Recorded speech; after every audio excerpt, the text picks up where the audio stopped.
Right, so we will go ahead and get started. Again, I am JoyEllen Williams, Special Collections Curator in the Department of Museums, Archives, and Rare Books. And welcome to your virtual visit of the Bentley Rare Book Museum. So for those of you who haven't seen the Bentley Rare Book Museum, this is in just one little image of it. Is on the ground floor of the Sturgis Library. It is part of the Department of Museums, Archives, and Rare Books, and it was actually founded in 1986 as the Bentley Rare Book Gallery. So it started, actually this room was a faculty lounge, if you can believe that, but when the Rare Book Gallery was actually founded in 1986, it started with a seed collection of roughly 2,500 volumes. And we've grown. Now we possess over 10,000 rare books and manuscripts, and we've transitioned to a museum model, hence the Bentley Rare Book Museum. So we have a very diverse collection documenting the history of the written and printed word. So some of our collection highlights include medieval manuscripts, early printed books, Shakespearean texts, 19th and 20th century first editions, culinary works, children's literature, early science texts and dystopian literature, etc. And of course, a lot of art and illustrations. So I curate one large scale exhibit per year. And what I do through that, in addition, I do instruction sessions, outreach programs, research appointments, and of course, do a lot of preservation work on the materials. So this is a picture of my exhibit that I have in there now. I'm installing a new exhibit this September, so this month. So let's go ahead and take a look at some things. So first, we're going to put ourselves in the Middle Ages, and I'm going to show you some materials in the Bentley that we have from the Middle Ages, specifically some illuminated manuscripts. These, and let's set up, well, first of all, I'm going to set the scene. The Middle Ages is really taking place between 476 CE and 1453 CE, so right after the fall of the Roman Empire, and then kind of right into the mid 15th century, before the European Renaissance. And so in the Middle Ages, European monks and scribes wrote texts by hand and compiled them into books. These handwritten texts are known as manuscripts, and they were largely written on parchment or animal skin. And many of them were beautifully decorated or illuminated with colors that were also done by hand. These colors were usually made from mineral and vegetable dyes. And actually, believe it or not, medieval manuscripts are the most abundant materials we have that survive from the medieval era. So that's how we know kind of how people express themselves during this time. So let's take a look here. This is a Julian calendar leaf that we have in our collection. The date is circa 1300. So here it is. So take a look at these colors. And if you like, feel free to add in the chat anything that is, I don't know, that stands out to you, or anything that looks of interest to you. So again, this was created around the year 1300. So I already told you that it is a calendar. If anyone wants to be so bold as to either unmute themselves or put it, a note in the chat, how can you tell that this is a calendar? Does anything give it away? Anything that you recognize? I see the word November. That's like the only word I can actually read on it. Absolutely, that's great. So we see November here. We also see like a Luna here, maybe like Luna, like moon. Down here, we see something that looks kind of like December. So it looks like December. Very, very good. So what this calendar is doing is it's outlining the feasts, the patrons, the labors, the zodiac signs for that month. I had to look this up because I didn't know that this is called a Julian calendar leaf because it's the style of calendar introduced by Julius Caesar in 45 BCE. So this one is actually probably from a Psalter. So a Psalter, those were devotional books that were for wealthy lay people. And they were before books of hours became popular. And we'll explain books of hours next. So I'm going to go ahead and X out of this. And now we can take a look at decorated books of hours. So books of hours were prayer and devotional books created for the public during the late Middle Ages. So books of hours were popular during the probably the late 14th century and into the 15th century. There's a really cool video produced by the library, the Public Library of Bruges. In the interest of time, I may not be able to show us the that much of the video, but since we're a small crowd, I'll go ahead and show just a few minutes of it so you can see what a full book of hours looked like.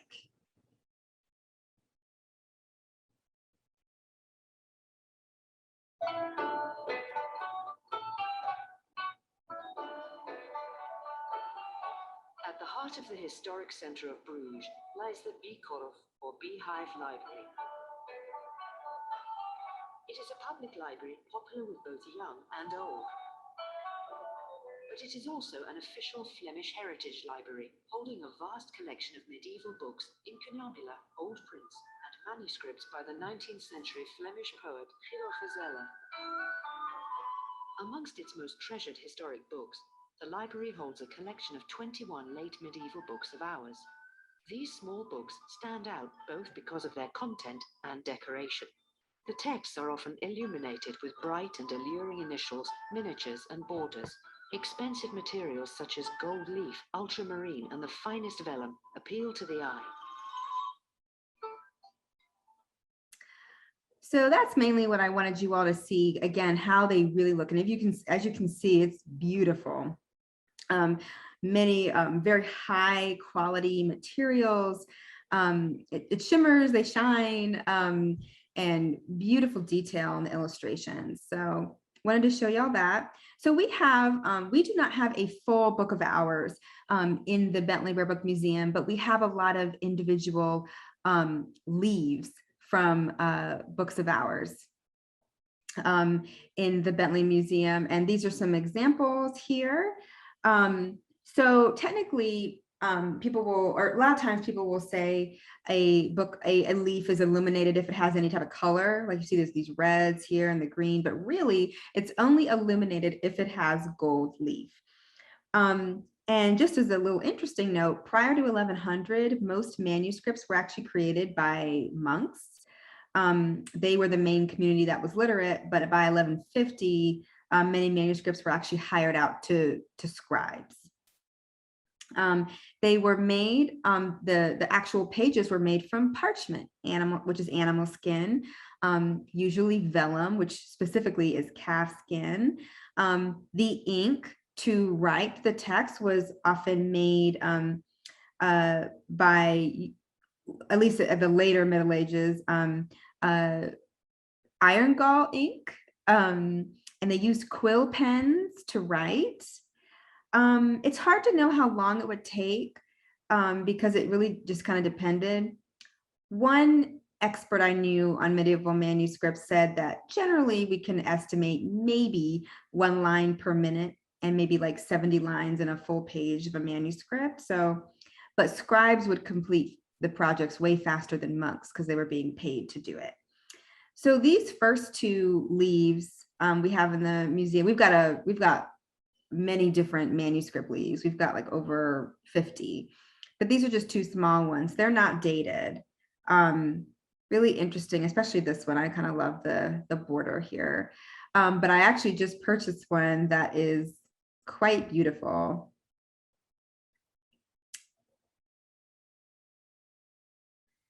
So this is called a miniature. It's a full illustration. And this one is amazing because this is actually showing in a book of hours, it's showing the Annunciation to the shepherds. And for those of you who are familiar with the Christian faith, that's when the angels came to the shepherds and told them that baby Jesus was born. So that is what this is. That is actually what this is showing here. And this picture or this image that I took does not do it justice at all. This thing really sparkles because of the gold leaf. The picture was not able to capture how much it sparkles. So it is beautiful. This one does have a date of circa 1430, and it was either created in northern Italy or in Flanders. Flanders is the Dutch-speaking portion of Belgium. Anything that sticks out to you all here or that you find interesting artistically?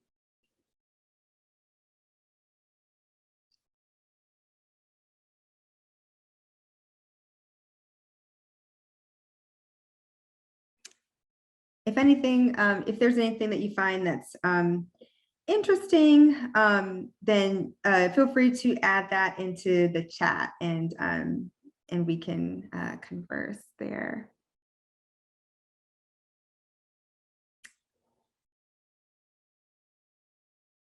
All right. So next, we are going to move on to early relief printing. Oh, I'm sorry about that. So early relief or relief printing originated in China in the 9th century. And woodcut illustrations are actually the oldest form of relief printing. So to make a woodcut, an artist draws an image onto a block of wood and then carves it out with a gouge in reverse. So that's really hard. And the design is then inked and printed on paper. So here in the Bentley Rare Book Museum, we have examples of early printed books that, that contain woodcut illustrations. And here is an example. This is a page from our 1501 printing of Boethius's Consolation of Philosophy. So Boethius was a philosopher and a Roman senator, and he lived during the 5th century and early 6th century. And so a very long time ago, before printing in Europe. And so this printing of Consolation of Philosophy, again, is from 1501, so about 1,000 years after Boethius actually lived. So what the printer did, which I thought was interesting, was Boethius's words are right here in the middle. The rest of this stuff is just, later commentary on Boethius's work and his words. So I find that to be fascinating. But what's even more fascinating and what we're interested in for the purpose of this class are the woodcut illustrations. Let's get a close-up. So these are some woodcut illustrations in the early 16th century printing. And is there anything you all notice about these woodcut illustrations that is different or surprising or kind of odd? Anything you all notice here when you look at the illustration? Took me a while to figure it out.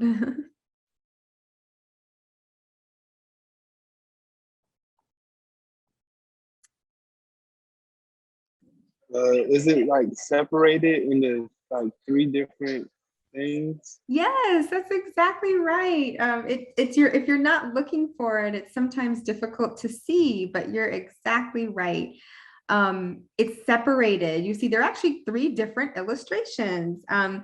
And it's funny because, and it's very common for the woodcut illustrations to be older than the printed text.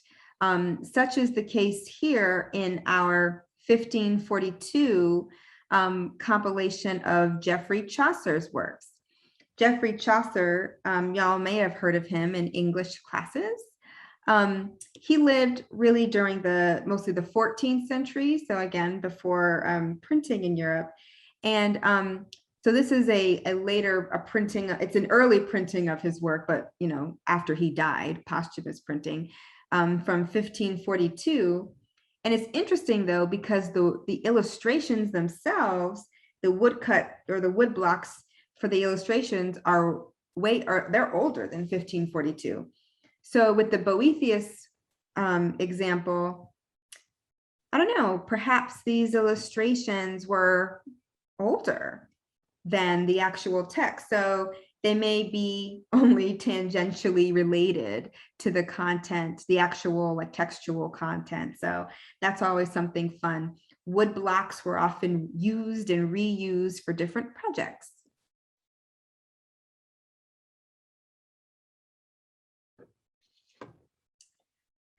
So next, we're going to fast forward. We were in mostly the 16th century. So now we're going to move on a couple hundred years to the 18th century to talk about some other illustrative processes.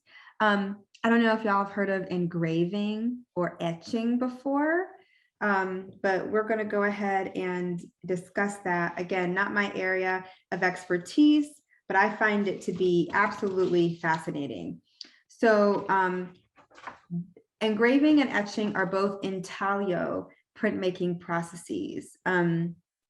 So I think the difference is, for example, with relief printing, like with a wood block, the artist is, again, using a gouge to kind of carve away, carve out the illustration, and that's what gets inked.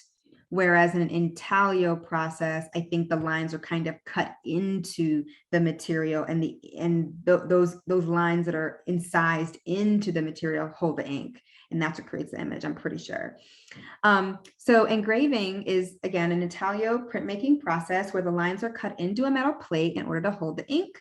Usually the plate is made of copper or zinc. Etching is also an intaglio process where the copper plate is covered with a wax ground, and then the design is scratched into the wax and bitten into the metal using nitric acid. So etching allows for more freedom and a variety of line than engraving. It is very hard to tell. I think a lot of times during the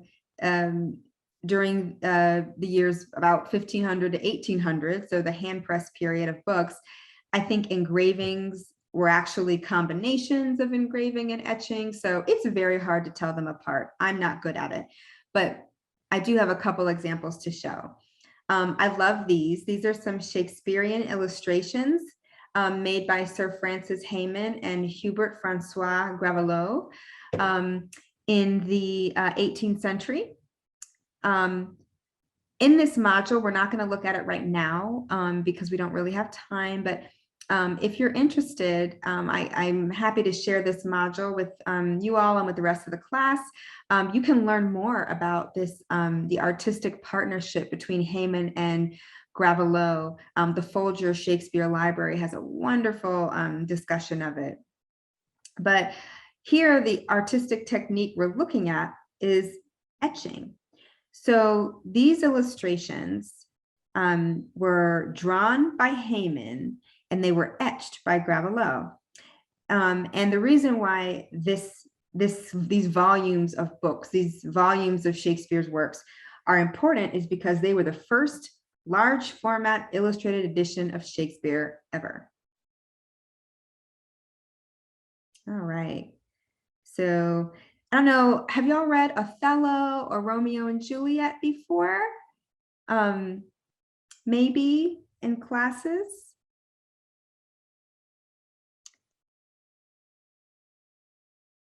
This is a scene from the very end of Romeo and Juliet. So I'd like to ask y'all kind of a question that I know it's hard to analyze all this stuff over the computer. How do these illustrations that you're seeing here compare with the woodcut illustrations that we saw earlier?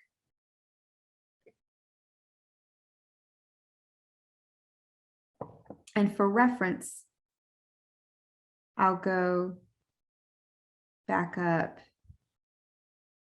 And feel free to add it to the chat if you like. So here's an example of the woodcut illustration, or a woodcut illustration. Here's another.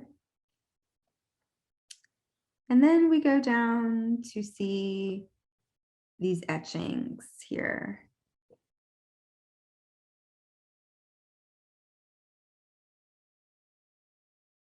There are a couple things I can think of. I think maybe I don't know if y'all feel the same way, but perhaps the level of detail, I think, is a little bit more refined here in the intaglio processes. So I find that interesting.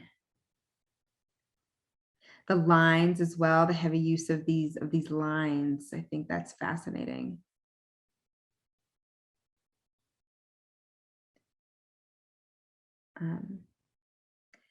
So we will continue on with some of our kind of fast forwarding. We were in the 18th century. Now we'll go into the 19th century. There are just a few illustrators I would like to highlight. The first one, well, actually, I'll give you a little overview. I just wanted to say that we house a vast number of 19th century prints and illustrated books, ranging from religious and educational pieces to satirical. So today we're going to talk about James Gilray, George Cruikshank, and Gustave Doré. We've got a lot of their work in our collection. So James Gilray was a caricaturist and he was a printmaker. So he lived, Gilray kind of lived during the Enlightenment period of England, so late 18th century, early 19th century, and he was really well known for his social and political caricatures. He actually really enjoyed making fun of the royal family in England. They were pretty derisive illustrations, but they still actually liked his work. I believe some of them actually purchased his work, supported him. But let's look at this. This is this technique that he used here for this piece called Tales of Wonder. He used hand-colored etching. And then, of course, this is a print of his original piece. So let's take a look at it. Look at that. So let's think about the literary period when this piece was created. It was created during the period of Romanticism. Gothicism was burgeoning, so people were really interested in scary things and being frightened by the books that they read. So we see these women around a table. Actually, funny thing, I originally thought there were 3 women, 1, 2, 3. And when I first saw this, I didn't see there was a 4th woman right there. Got her hand on the back of the other woman who had her hands up. The woman who's reading has the book open and is she's completely just taken with what she's reading. And then we've got this other woman who looks very disturbed here, older looking woman. And if we look at the other parts of the room, shadowing, we've got some creepy little idol looking things up here. So all sorts of things. Anything you notice about the colors, lines, and styles that are adding to this scene, adding to this idea of wonder? How does Gilray use the room as an extension of the women's imagination? Anything here that you can comment on through your knowledge of illustration?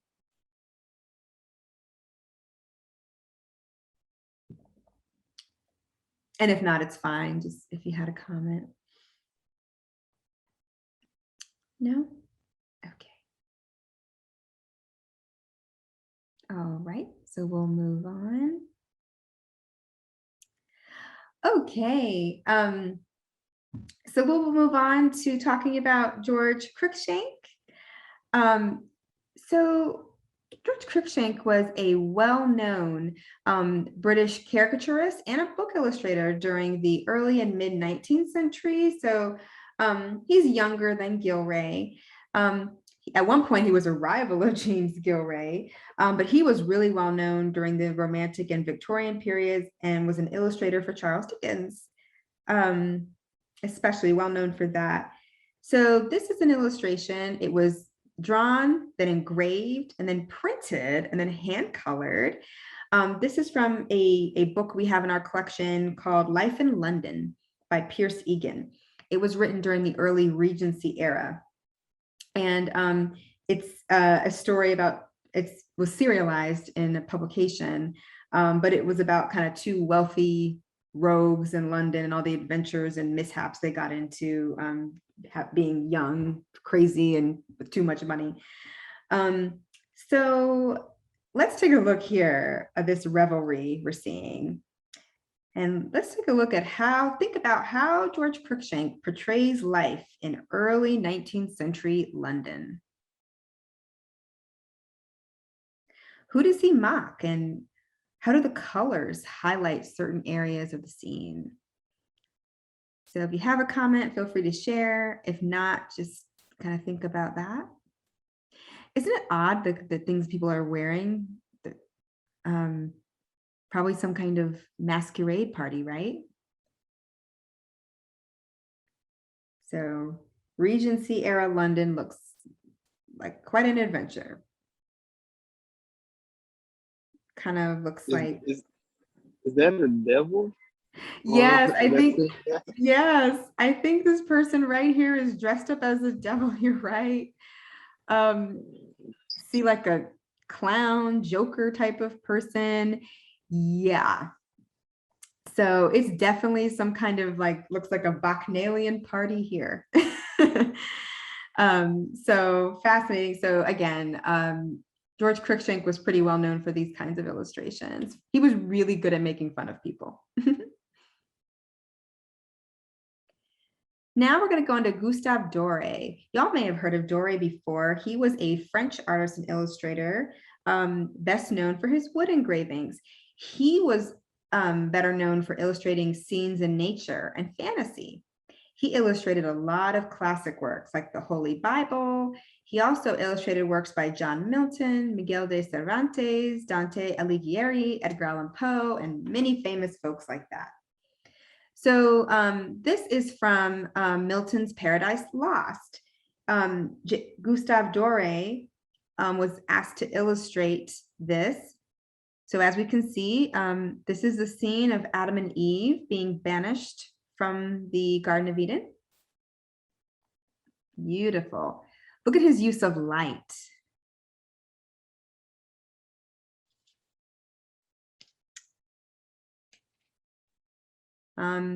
We also have a Bible illustrated by Gustave Doré. This is one of my favorites. Wow. This is, for those again who are familiar with the Christian faith, the flood. So if you're familiar with the story of Noah's Ark, this is captioned the deluge. This is the flood. Look at that. Very dramatic. Again, beautiful use of light and shadowing, and it's just so realistic, and like I said, so much drama. I love the use of kind of curving of the bodies.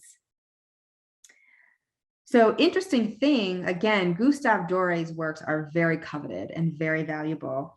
There was actually just a story in the Washington Post, and I think a couple other news outlets, that there is a beautifully illustrated Jewish Bible that Gustave Doré did the illustrations for. And actually, it was recently found, I think hidden, I don't know if it was hidden in a wall or what, but a Jewish couple, I think were they in Poland? I don't remember their location, but it's a wonderful story. They actually, when the Nazis were coming to steal all their possessions, they actually hid the Bible in a secret area of the home, and the Nazis didn't find it. And it was recently found. This valuable illustrated Jewish Bible, or Jewish text that this family, Doré illustrated. And anyway, it was reunited with the descendants of this couple who did end up perishing in a concentration camp during the Holocaust. So incredible story, but also, again, shows that Gustave Doré's illustrations were very prized. So next we'll kind of stay in the 19th century and kind of talk about some of the early comics that we have in the Rare Book Museum, specifically highlighting the works of Rodolphe Töpffer. Rodolphe Töpffer was a Swiss artist, and he was known as the father of the modern comic. His work utilizes a sequential art format that humorously illustrates kind of an individual like trying to overcome silly situations and forces of nature that always loses. So it's pretty slapstick. And Töpffer used lithography to reproduce the illustrations. Lithography is an artistic method that relies on the immiscibility of oil and water. So there's a video in the module that actually demonstrates, it's a link to a YouTube video that demonstrates the process of lithography. So when you have this module on hand, feel free to check that out. But what we're going to be looking at right now are hand-drawn sketching, and then that were produced later, done with ink, and then reproduced through lithography. So as you can see, it's pretty cartoon-like. We see the protagonist is just not able to get anything done, trying his best, but keeps falling, and forces of nature. And we see kind of this kind of a silly look to it, someone being blown away by a head. And so it's kind of we can think about what audiences may have found humorous in these scenes. And we see, of course, the sequential art complemented by text, which we're used to seeing in modern day comics and cartoons.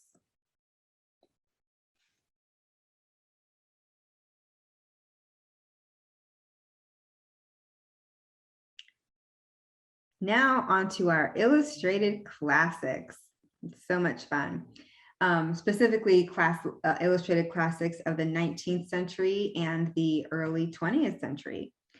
So if you think about the children's books that you read growing up, or maybe the Disney movies that you saw, you might think of things like Alice in Wonderland or Peter Pan.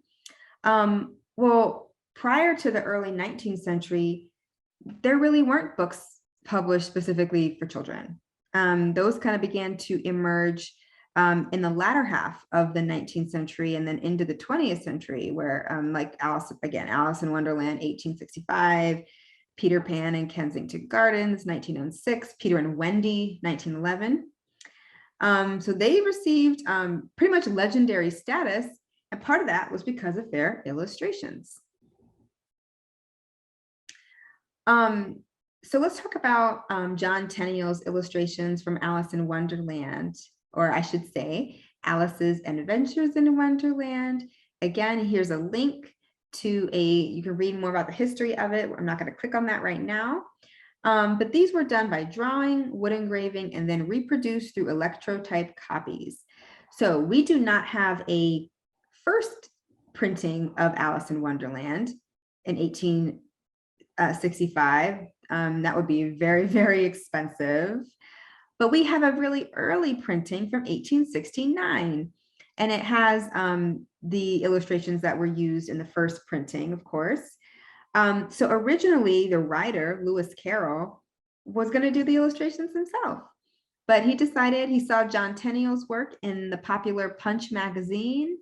John Tenniel was a cartoonist in Punch magazine, and Lewis Carroll wanted John Tenniel to do the illustrations. So Tenniel, what he did, he drew the illustrations on paper. Then these were carved out into wood blocks by engravers, and then electrotype copies, which is a metal reproduction, were made from the wood block illustration to be used in the printing process. So that's what we're seeing. It's like a three-part process. So take a look. How does John Tenniel's cartoonist background kind of emerge through these illustrations? What looks cartoonish to you a little bit? And also, do these illustrations, do you see any similarities or differences from maybe any type of movies you've seen about Alice in Wonderland?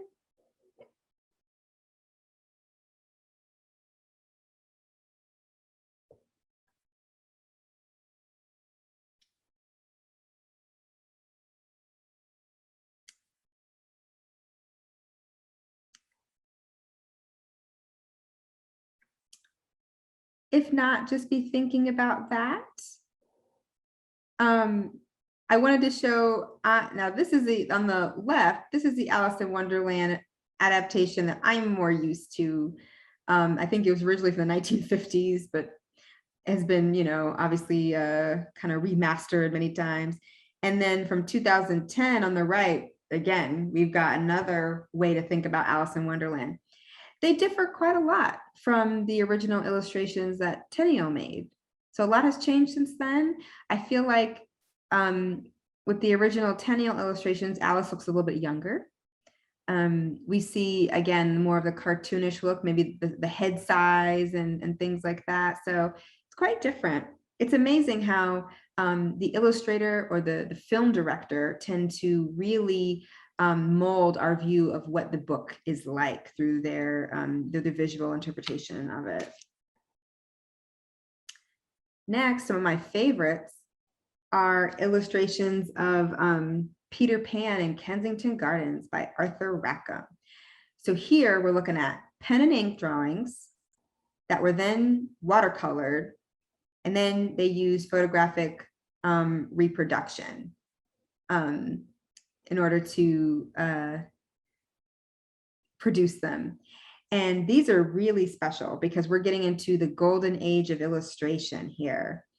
So we're going to place ourselves in the early 20th century, and we've got some new developments in technology, and they allow illustrators to produce books with lavish illustrations. And this paved the way for a very lucrative book market.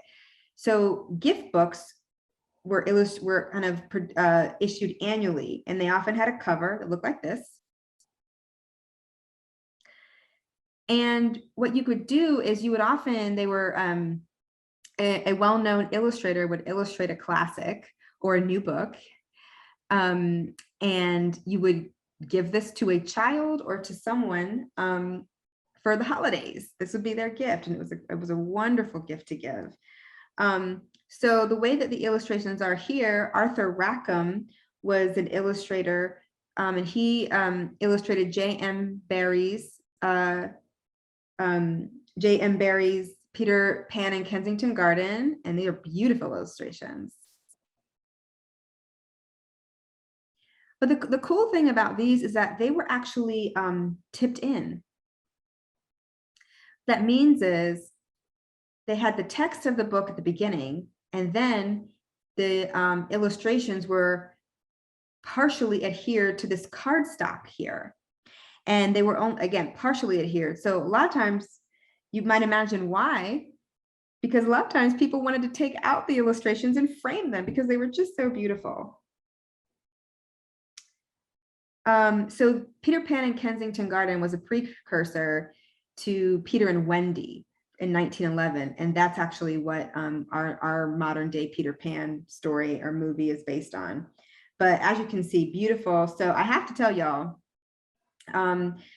so just one of Arthur Rackham's original watercolors that he made is right now on the market through one of my favorite book dealers, and it's selling for over $64,000. So one of these original watercolors. So again, not the ones that were in the book, but the original watercolors she did. So they are very highly valued. Now let's look at one of Arthur Rackham's, I guess you could say rivals or contemporaries, Edmund Dulac. So again, we see this gift book type of look. This is Edmund Dulac's illustrations for Arabian Nights. You may have heard that, or called 1001 Nights.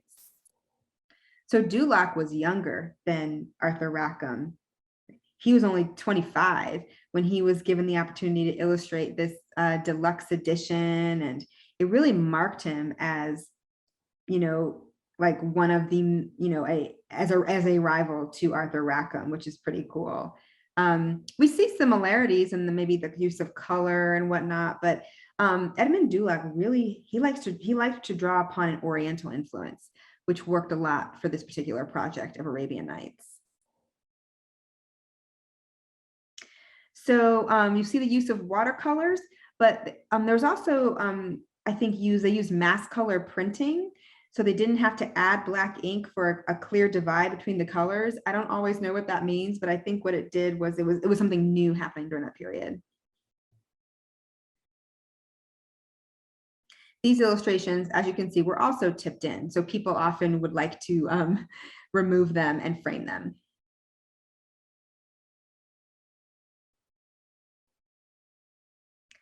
So again, this edition of Arabian Nights that is illustrated by Dulac is from 1907.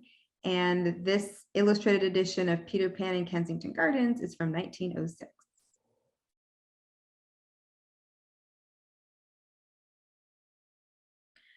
Next, we're going to move on to the a little bit later into the 20th century, not too much later, kind of in the 1920s, wordless novels. Wordless novels are basically the ancestors of contemporary graphic novels. And they were born out of German expressionism, and they were influenced by black and white cinemas. So they go back to utilizing woodcut illustrations, and they don't contain any text. Some of our main artists were Franz Mazariel, Otto Nuckel, and Lynn Ward. They examine really heavy themes like labor, wealth, war, political corruption, etc. They were pretty fitting for post-World War I society when folks were very disillusioned about the kind of moral fabric of the world. So look at these. So these are some illustrations from Franz Mazariel's, I never can say this correctly. I think it's Die Passion eines Menschen. I can't say the rest of it. It's in, I can't say it. And then also Die Sun. So as you can see how these are, this is from the Passion. This is what it looks like. There are no words. Just a woodcut illustration, but it speaks to you differently, but it's so powerful. These are also some from Franz Mazariel.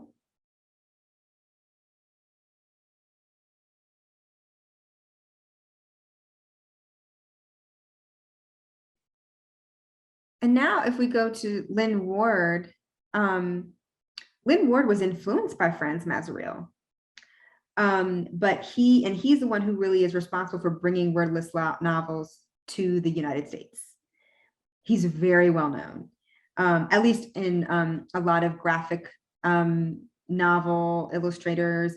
Lynn Ward actually influenced artists like Art Spiegelman and Will Eisner. So again, we're using woodcut illustrations here. This is from one of his works called Madman's Drum. So these are not made from the original woodcuts, the book that we have. They were produced probably through offset printing. So this is how most of the books were issued, of course, through this kind of reproduction. So just think about maybe some similarities and differences you see between the works of Franz Mazariel and Lynn Ward, who was influenced by Mazariel, but kind of had his own style as well.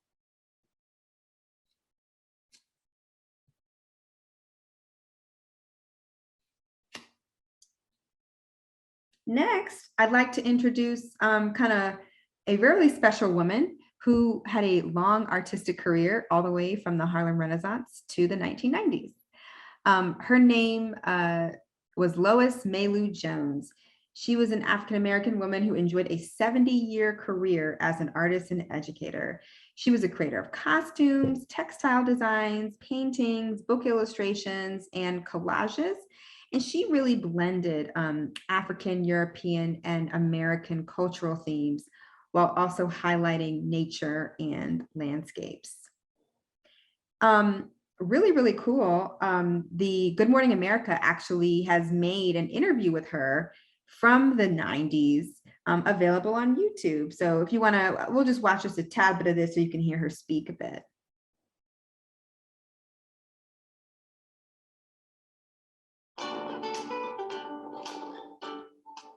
It is now 10 minutes before the hour, and up next, with apologies to James Joyce, we have the portrait of an artist as an elderly woman, a very special woman with a unique place in American history and American art. Joel Siegel has her story this morning as we mark the first day of Black History Month. It's interesting that my parents realized that I was talented, and they gave me paints and paper and encouraged me, so that it began very early. Early for artist Lois Mailou Jones and early for our century. Ms. Jones is 90 years old. This is her year. This show, featuring her work and the work of her students at Howard University, where she taught for 47 years, opened on her 90th birthday. This show, featuring her work in Paris in the 40s, just opened at the Studio Museum of Harlem. In 90 years, she's been there, done that, painted the t-shirt. They told me, Lois, you know, you're talented, but you're not going to make it in this country. You're going to have to go abroad, because the establishment here in this country was not interested in the work of Black artists. She was one of dozens. So I wanted to just show a little bit of that incredible story. I would highly recommend looking at this video again. This is embedded in my module. So I did not know of Lois Mailou Jones until I saw her work in a rare book catalog, featured in a rare book catalog. And I was like, I have got to learn more about her.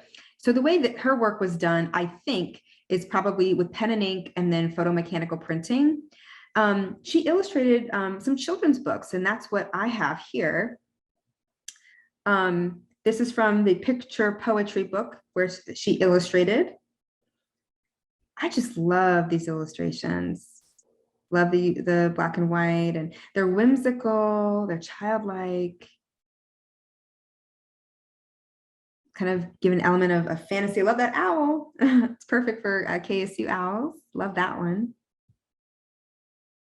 But they really, I think, tie together things that children appreciate and love and enjoy. And so that's, you got fairies. So again, the element of fantasy, that and imagination and creativity that is unique to children. So again, she had a large infusion of African, European, and also I think nature as well influenced her quite a bit. She was a very multi-talented artist.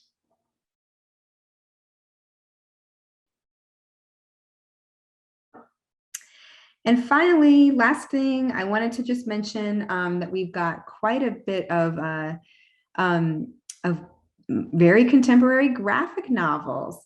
So the term graphic novel, I've heard a couple different things, but I think it was really coined by Will Eisner in the 1970s. So they are books that present ideas and stories through sequential art or comic strip formats. So in recent years, many artists have actually reinterpreted classic works of fiction and nonfiction into graphic novels or graphic graphic adaptations of books. And so I think they kind of reach new, younger audiences while also reviving the popularity of the classic work. For example, like this background from Octavia Butler's Kindred, which was originally published in the 70s. We actually have these incredible graphic adaptations of The Handmaid's Tale, The Diary of Anne Frank, and then, as I said, Kindred. So these are usually done, I think, through sketching and then through digital drawing and coloring. I don't know if anyone likes The Handmaid's Tale here, but this is from, I think, 2019, so very recent. Wonderful text. If you're interested, I would highly suggest you take a look at this. These are not necessarily rare books. But we are collecting them because they speak to this long history of illustration that we're still in, and it is so much fun to look at, especially if you're a fan of the work. And again, very special, We've got a graphic adaptation of the Diary of Anne Frank. We've got the graphic adaptation in English, Spanish, French, and Russian. So again, this is not a graphic novel. This is just an adaptation of a nonfiction work. But look at that. And it's so interesting. I think I at first was not sure how to process the Diary of Anne Frank kind of in comic, looking like a comic, but it's, you know, really no different than when someone's creating a movie of it. I mean, there's a visual interpretation there that we have to say, hey, do we agree with this or not? And do we like the way they presented this or not? Would Anne be happy with this? All sorts of questions. And then finally, Octavia Butler's Kindred, which is a fascinating book about a Black woman who experiences time travel against her will back to the plantation where her ancestors were. So fascinating.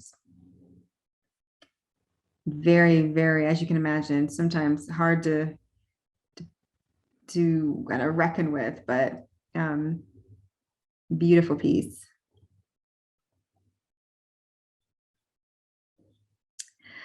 And that is the end of my module. I am constantly adding to this module because we've got so many materials in the Rare Book Museum. Again, this was just a sampling. I just wanted to give a few different ideas of what we have, but if anything like that you saw here was interesting to you, or you're wondering what else we have, please do email rarebooks@kennesaw.edu. You can visit our website, which again is embedded in the module. I won't click on it now. But again, I am the curator, and I am so happy to talk with you about additional materials that we have. So I will stop sharing. All right. Well, thank you so much for attending, and I hope that you enjoyed it, and I hope that you reach out in the future. Thank you.